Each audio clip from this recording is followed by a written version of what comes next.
important research-based component that we've included in this resource is a focus on vocabulary, and a focus on vocabulary before reading, during reading, and after reading. Now, when you're reading information text, of course, you're reading about all sorts of topics that students might not know so much about. So there's going to be a lot of vocabulary that they may never have encountered. And so what we have to make sure is that the words that they're going to need, they're comfortable with, they understand how to say them, they understand what they mean, and they've got a visual image, i.e. a photograph or a movie image of those words in their mind. So when they come across them and they're reading, they can use their knowledge of the word to make sense.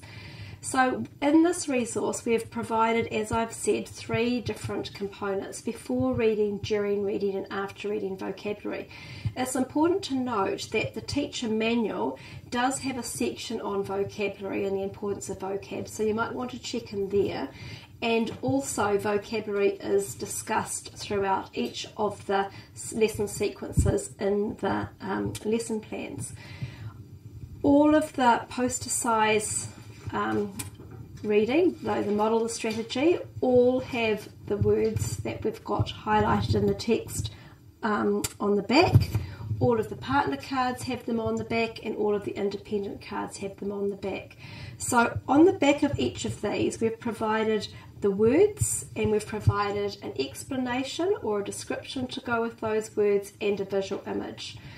We also provide words in bold font, so as students are reading, this is the during reading part, they can look at those words. If they need to go back to the references, either on the hard copy or on the digital copy, they can do so to check on those words. And then we have a vocab component of our after reading, where the students explore either the morphological or the context clues around those words.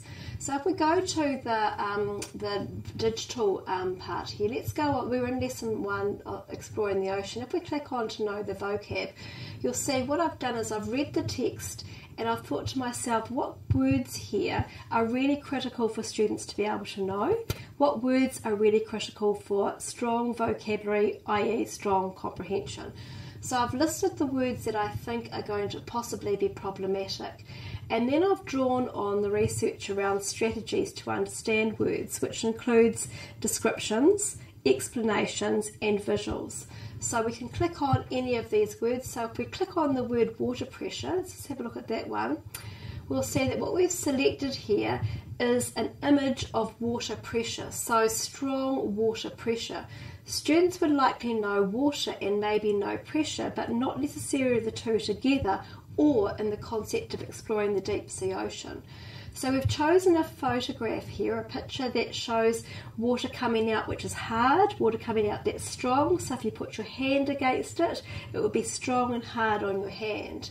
And then we've exemplified that with a description which says water is heavy. Linked it to the text, which is when you go underwater, the weight of the water presses down on top of you, and that weight pressing down is what we call water pressure. Deep under the ocean, the water pressure can be dangerous to humans.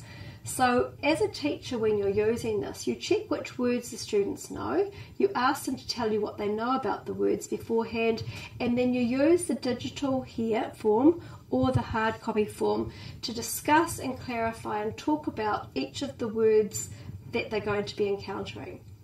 As you read the text, if we just go to read the text, and we may need to go one more session on to read the text to find a word that is highlighted. Well, here we have the word bathysphere. So bathysphere was one of the words. So if the children are reading the text and they can't remember what bathysphere was, you can go back to the Know Your Vocabulary component if we click onto that, and we can check on what bathysphere is. So if we're not sure about the word bathysphere and what it means, we can go back while we're reading, so that's the during reading component of vocabulary, to clarify and to check our meaning and our understanding. If we go now back to home and we have finished the text, if we can now go to the vocabulary activity follow-up, you'll see that we've provided a range of different vocab activities that students can complete at the end of the reading. I've usually given 3 or 4 words here, but you can also add words that you've noticed as the students were reading that they found difficult to your own list. This particular activity is what we call morphological because it's around the components of the words, the word building. So in this one, the child will put the word, the part of speech, and word building. If you wanted to provide or needed to provide more information, you can click up on the example up here, and one is provided. So you teach your students how to fill in the sheet, and then you ask them to do the same with other words. So there's always a before reading, a during reading opportunity, and an end of reading opportunity to strengthen and build students' knowledge of vocabulary.